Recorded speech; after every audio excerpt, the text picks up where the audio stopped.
welcome back to Introduction to Communication System Part 2.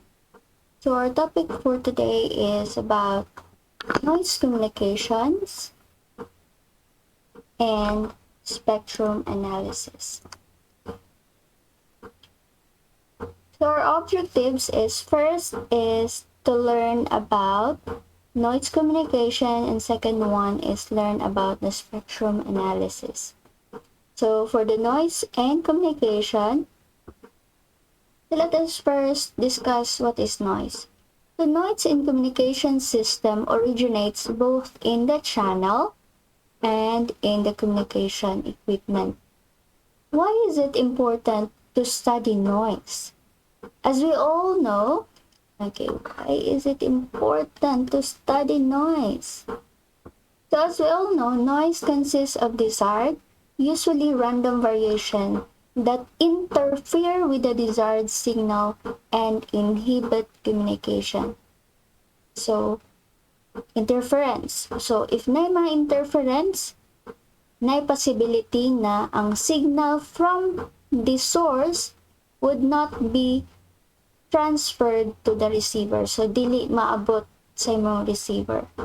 So, actually, it cannot be avoided, but its effects can be reduced by various means, and that we will learn later. So, but first, let us know the two types of noise. So, the two types of noise is external noise and internal noise. So, if the channel is a radio link, okay, take note when our channel, take note when our channel is using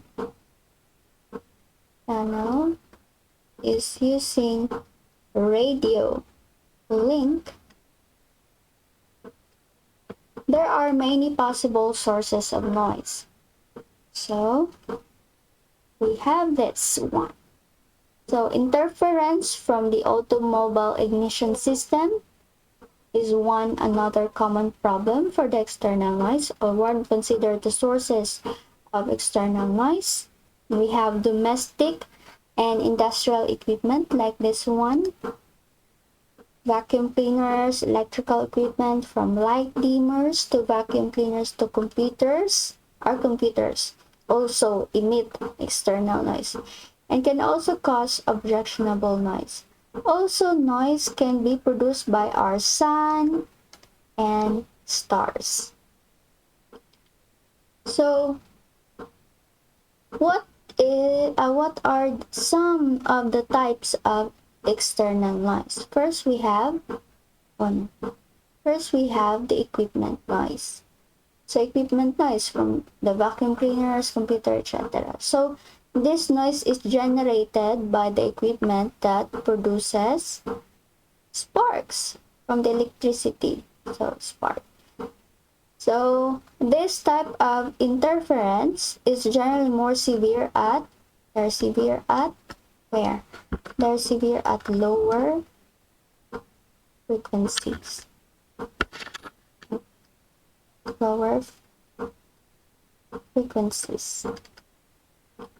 But the exact frequency distribution depends upon the source itself and any conductor to which it is connected. And second one, we have the atmospheric noise. So what comes to your mind when you hear atmospheric noise? So atmospheric noise actually is often called static noise. So static noise, when you hear the static noise, it is associated with the lightning. So, lightning is a static electricity discharge. So, it is a principal source of the atmospheric noise. And third one, we have the space noise. The space noise, as you are thinking, space noise is from the space. So, the sun is a power source of radiation over a wide range of frequency, including radio frequency spectrum. Other stars also radiate noise called cosmic, stellar, or sky noise. Its intensity when received on Earth is naturally much less than for solar noise because of the greater distance. And also, solar noise can be a serious problem for satellite reception. Satellite. Of course, satellites is in space, so when communication using satellite, oh, there would be trouble. It becomes impossible when the satellite is in line between the antenna and the sun.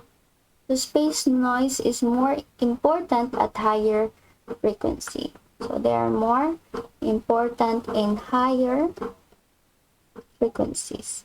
Noise is generated in all electronic equipment, both passive components such as resistors, cables, and active devices such as diodes, transistors, and tubes can be a source of noise. They can be a noise sources.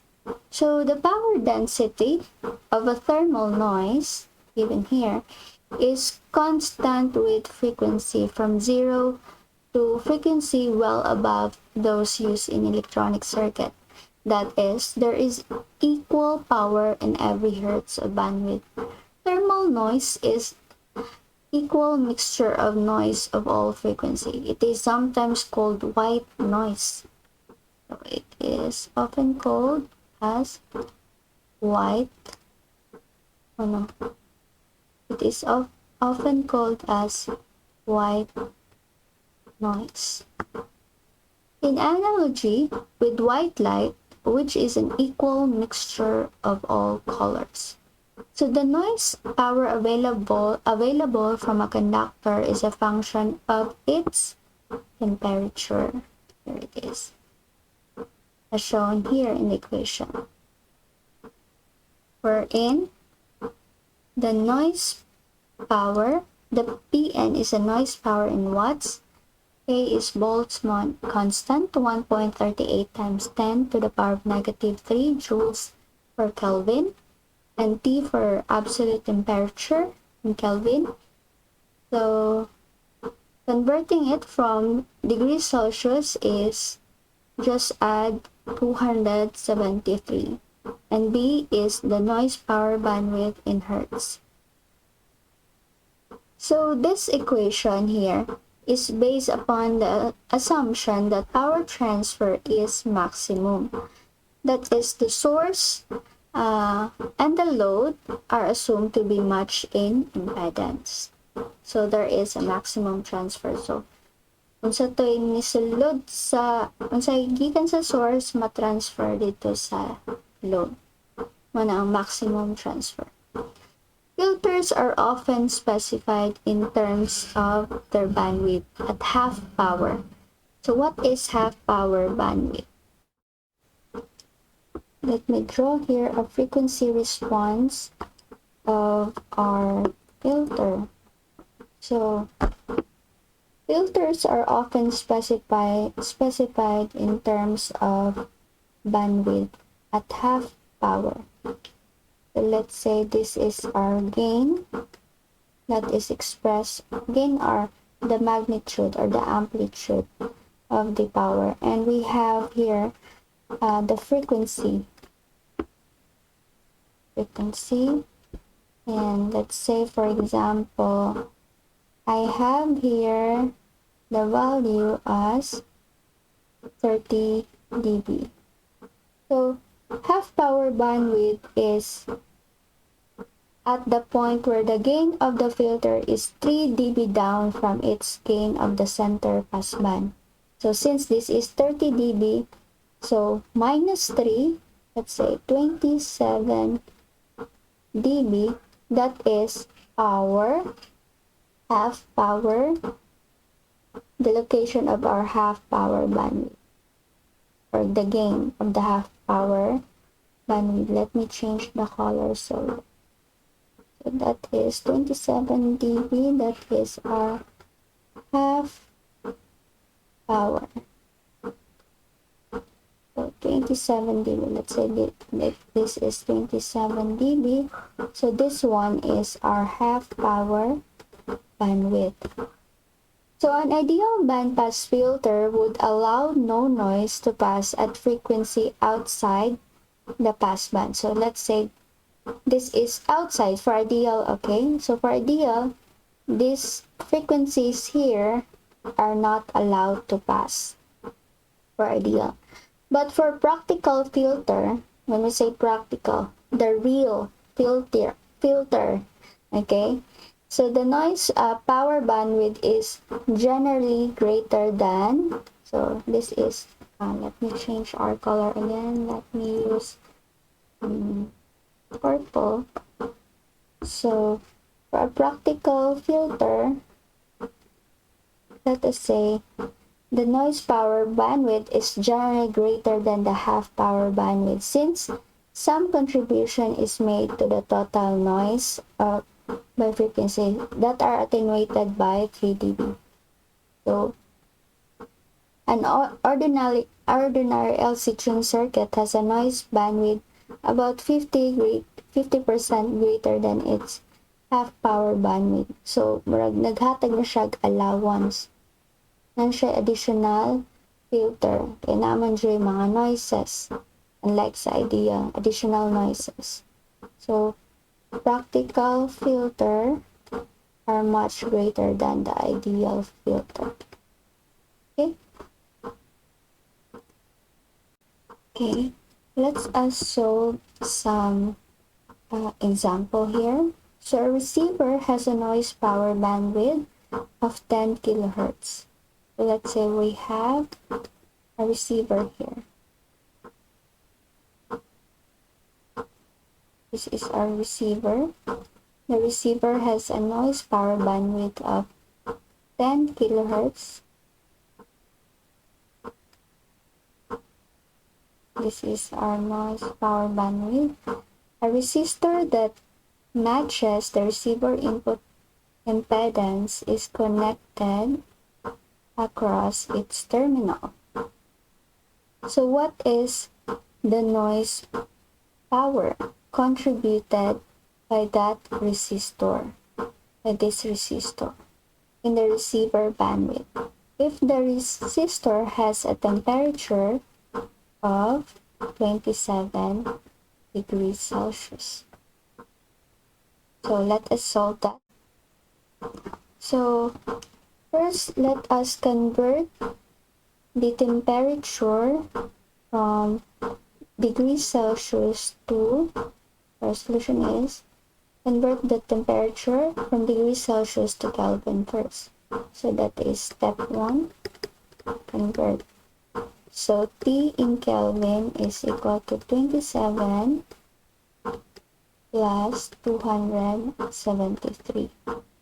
Our value of temperature is 300 Kelvin.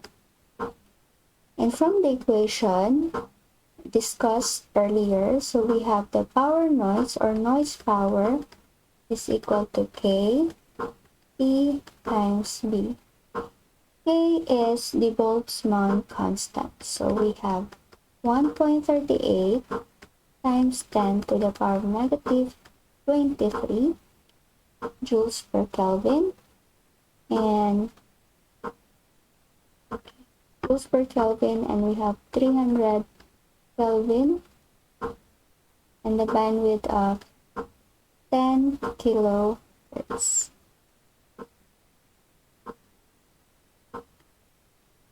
10 kilohertz. So we have what we have here. So calculating it, 1.38 times 10 to the power negative 23 joules per Kelvin times 300 Kelvin times 10 to the power of 3 hertz or 10 kilohertz. So we have what we have. It is 4.14 times 10 to the power of negative 17 watts, or okay, so move the significant figures. So we have, it can be computed as point, move to two figures, 1, 2, 0, 1, 2, 0.0414 femtowatts. So that is our noise power. Okay, so thermal noise power exists. So thermal noise exists in all conductors and resistors at any temperature above absolute zero. The only way to reduce it is to decrease the temperature or the bandwidth of the circuit. So how should we reduce the thermal noise? So for one of the example or one of the approach is in amplifiers, they use very low signals, are often cooled. They're cooled down artificially to reduce noise. So we have those amplifiers and they are cooled down. So this is called cryogenics. So cryogenics is reducing of the thermal noise at very low signals. So for example, cooling the first stage of a receiver for radio astronomy by immersing it in a liquid nitrogen. So in cryogenics, they might use a liquid nitrogen to cool down some components. And the other method is the bandwidth reduction. So actually, from the equation stated earlier, it is vivid enough that bandwidth is proportional to the noise power. So using a bandwidth greater than the required for a given application is simply an invitation to noise power. So, may pataas yung bandwidth, mas vulnerable siya sa thermal noise. Okay? Let us discuss another type of noise, or internal noise rather, which is noise voltage. Actually, we are more interested in noise voltage than in power involved. The noise power depends only on bandwidth and temperature. So power in a resistive circuit is given by this equation. So with that derivation, we have derived from P is equal to V squared over R. Then extract for B, we have solved V is equal to square root of P over R. Square root of PR. So this shows the noise voltage in a circuit, which depends on the resistance involved as well as the temperature and bandwidth. Why? Because P is, from the earlier equation, P is equal to KTB. So still, this is this voltage is dependent as well to the temperature and bandwidth and also to the resistance. So we have here a noisy resistor. So this figure here shows a resistor that serves as a noise source. This one. We have a resistor that serves as a noise source connected across the another resistor, which is the R load. The noise voltage is represented by a voltage source Vn in series with a noiseless resistance Rn. We know from the derived equation earlier that in series, we know that from the derived equation earlier, the noise power supplied to the load resistor, assuming a matched load, is Vn is equal to KTB. So in this situation, 1/2 of the noise voltage appear across the load, and the rest is across the resistor that generates the noise.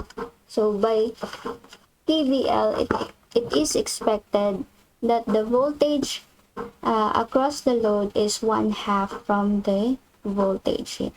So let us have the mesh. So negative Vn, let us say this is V1 and V2. V2 is equal to VL.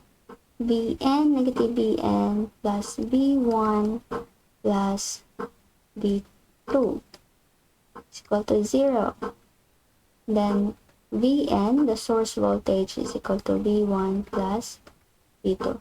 Since V1 and V2 are assumed to be equal, so therefore, we have Vn is equal to 2V, for example.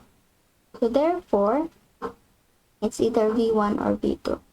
So therefore, V, let's say this is Vx. So Vx is equal, okay, let's say Vx is equal to V1 equal to V2. So therefore, Vx is equal to Vn over 2. So Vx is equal to Vn over 2 equal to V1 equal to V2, and V2 is equal to VL to VL. And also this is V1 is equal to Vs for the source voltage, source resistance voltage, noise voltage. So that is how we derive this Vn over 2 here. So solving for the noise voltage here, solving from the noise voltage, from the earlier equation, we have solved that V of the voltage in resistive circuit is equal to square root of PR, where P is equal to, Pn is equal to K TB. So that is our P, then R. So B is equal to square root of KTBR. And that is our voltage across the load resistor. Since this is 1/2 of the noise voltage, therefore our noise voltage is equal to 2 times this VL. So Vn is equal to 2 times VL, so 2 times square root KTBR. Then simplified it and make it in the inside, so we have Vn is equal to 4 KTB. Okay, KTBR. My mistake. Let me erase. Okay. 4 4K 4KTBR. So that is our voltage in the source. So another example of solving noise voltage is here. Okay. So a 300 ohm resistor is connected across the 300 ohm antenna input of a television receiver. The bandwidth of the receiver is 6 megahertz, and the resistor is at temperature 293 Kelvin or 23 degrees Celsius. Find the noise power and noise voltage applied to the receiver input. Okay, solving it, let us draw it here.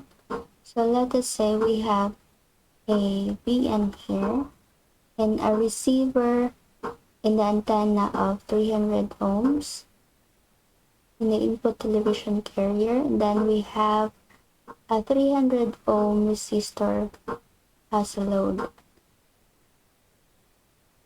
That is illustration here. So the bandwidth of the receiver here is 6 megahertz. And the resistor is at the temperature of 293 Kelvin. So find the noise power and noise voltage at the receiver input. So Pn is equal to, this the equation, it is equal to KTB. We have 1.38 times 10 to the power negative 23 times temperature of 293 Kelvin, then bandwidth of the receiver of 6 megahertz. So solving it and calculating the value power noise or noise power, so we have 24.2 femtowatts. So that is our noise power. How about the noise voltage at the receiver input here? It is the Bn here. Let us say let us say this is V1. So solving for the noise voltage for the whole this one, the whole, this is solving for Vn. Vn is equal to square root of 4 KTBR, or shall I say square root of 4, this is KTB is PNR. Solving it, so we have 4 times 24.2 femto times the resistance is equal to 300 ohms at the source or at the receiver. So solving it, 4 times square root of 4 times 24.2 femto times 300 ohms is equal to 5.4 microvolts. So that is the noise voltage at the receiver input. How about the noise voltage at the antenna terminals? How about here at the antenna terminals? What is the voltage here? Let us say this is V1. So V1 is equal to Vn over 2, which is also equal to VL also here, because they both have same resistance. So V1, or the voltage at the antenna terminals, is 1/2 of the noise voltage. So we have 5.4 microvolts over 2. So we have V1 is equal to 2.7 microvolts.